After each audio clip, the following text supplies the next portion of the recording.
usa ka nato adunay hiya sa pagmugna og mga mabulukon ug pinalahi nga mga pamaagi sa pagpresentar sa atong mga obra sa Natad sa Arts. Sama ni ining Ilongga nga si Hope Bailon nga nakabase karon sa Oslo, Norway, diin iyang gipakita ang iyang katakos sa pagmugna og bag-ong painting nga wa pa makita sa atong mga mata.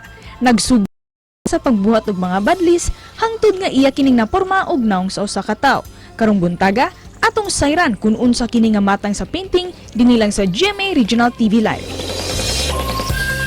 Karong buntaga kapuso, ila-ilaho nato Ilongga painter nakabase karon sa Oslo, Norway. Ipaambit niya ang iyang mga pinalahi nga obra, mga paintings sama sa pointillism kuno unsa man ni siya. Atong makauban Hope Bailon. Maayong buntag, Ma'am Hope. Welcome sa GMA Regional TV Live. Paki-greet sa ating mga kababayan, Ma'am, at sa iyong mga family and friends dito sa Pinas. Hello po, good morning po sa lahat, lalo na po sa family ko dyan sa Pinas. At nanay at tatay ko lang, palaging sumusuporta po sa akin kahit na malayo ako. Tapos yung mga friends ko dyan, na ganun din po. Good morning po. Kumusta dyan sa Norway, Ma'am Hope? At anong pinagkakaabalahan mo ngayon? Sa ngayon po, gumagawa po ako ng pangatlong painting para sa collaboration sa Kain Filipino. Yung restaurant dito sa Oslo, yung pagmamayari ng Filipino na Vergara Brothers. I have collaboration po sa kanila. Gumagawa ako ng 3 painting. Yung 2, na-deliver ko na po. Tapos yung pangatlo, hindi pa. Kaya yun ang pinagkakaabalahan ko ngayon.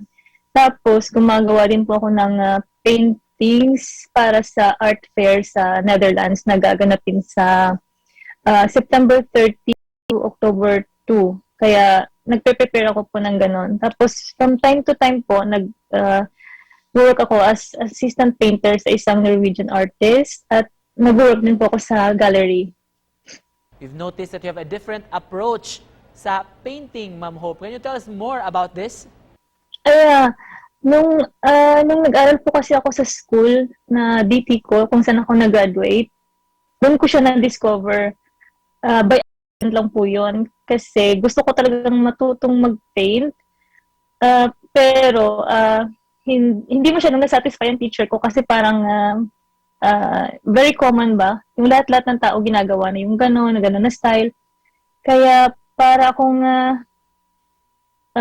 hindi ako makatulog paggabi. Tapos iniisip ko yung anong magagawa ko sa art ko na maging iba naman. Tapos after 4 months na nag-study ako doon sa school, by accident ako ng parang lines ng brush, parang natapo lang sa canvas. Tapos nakita ng teacher ko. Sabi niya, "Oh, this is really nice. Can you do more?" Tapos ayun, parang nagtuloy-tuloy na. Tapos encourage niya ako na gumawa ng ganito, ng landscape. Tapos kung paano ko siya gawing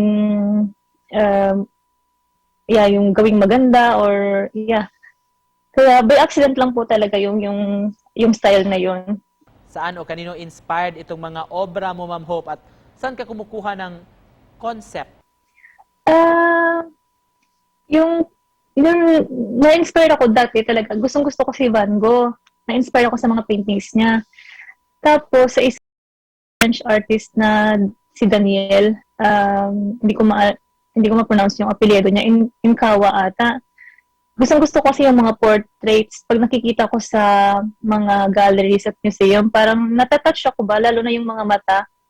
Kaya nagpo-focus ako sa mga portraits at sa mga landscape. Kasi si Van Gogh sa landscape, yung mga ganun. Tapos yung mga concept ko, naka-base lang din siya sa mga gusto ko ng mga artist. Tapos pag may bagong dumating na art, kino-compare ko yung mga iba't ibang art, tapos iniisip na ano ang reason na bakit maganda yung art na ito. Tapos kino-collect ko yung mga data, tapos pinuput ko lahat sa painting ko. Parang ganon. Ma'am, anong tawag sa klase ng painting na to? Hindi ko nga din po alam. Kasi parang hindi ko alam kung anong itawag ko doon. Parang related siya sa pointillism. Pero hindi ko sure kung anong klase yun. Kasi parang kahit yung teacher ko hindi din masabi, parang sabi lang related lang sa pointillism na Van Gogh, mga ganon. Ilan na ma'am ang nabenta mo dyan sa Norway at anong price range ng mga obra mo, Ma'am Hope? Nakabenta ako ng a couple po.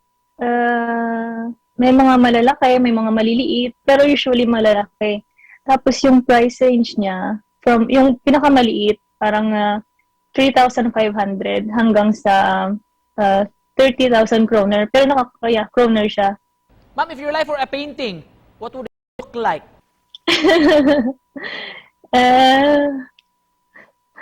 Mahirap po yun. Sa tingin ko po, if my life were a painting, sa what it would look like, sa tingin ko po, abstract po siya na iba't iba yung kulay. Kasi, sa lahat ng mga pinagdaanan ko, may mga joy, happiness, pain, crisis. Pero yung tao na titingin ng painting na yun, hindi niya alam, makikita niya lang as abstract, masasabi niya, ay, maganda to, ay, hindi to maganda. Yung, kung ano na lang mas maisip nila, yun na lang, pero ako lang nakakaalam na ano yung hirap, sacrifices at mga challenges na nangyari sa buhay ko. Ma'am Hope, mensahe mo sa mga aspiring artists natin dito sa Pilipinas. Kaya, sa mga aspiring artists sa Pinas, sa tingin ko, ang masasabi ko lang, yung art career ay sa experience ko ang art career ay napakahirap. Kaya kung gusto mo siyang i-pursue as a career, kailangan mong you should do it hardly. Yung parang wala kang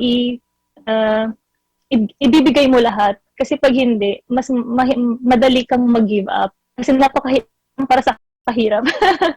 Pero halos lahat naman ng mga, sa tingin ko, halos lahat naman ng mga vocation. Pero kasi pag yung art, hindi ka agad-agad. Kunwari, kung wala kang exhibition, wala ka din. Kung wala kang customer, wala ka din.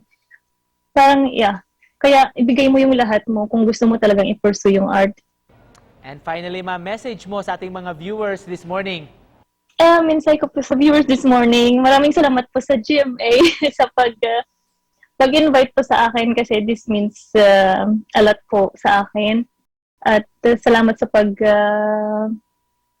pag-notice ng art ko po. At sa mga viewers,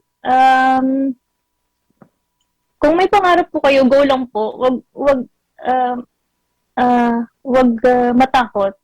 Kasi wag matakot, go lang ng go, tapos do what you think is right po. Ayun. Thank you so much for joining us this morning, Ma'am Hope. Painter ni mga kapusog, artist gikan sa Oslo, sa Norway. Daghang salamat. Sa inyo din po, maraming salamat po.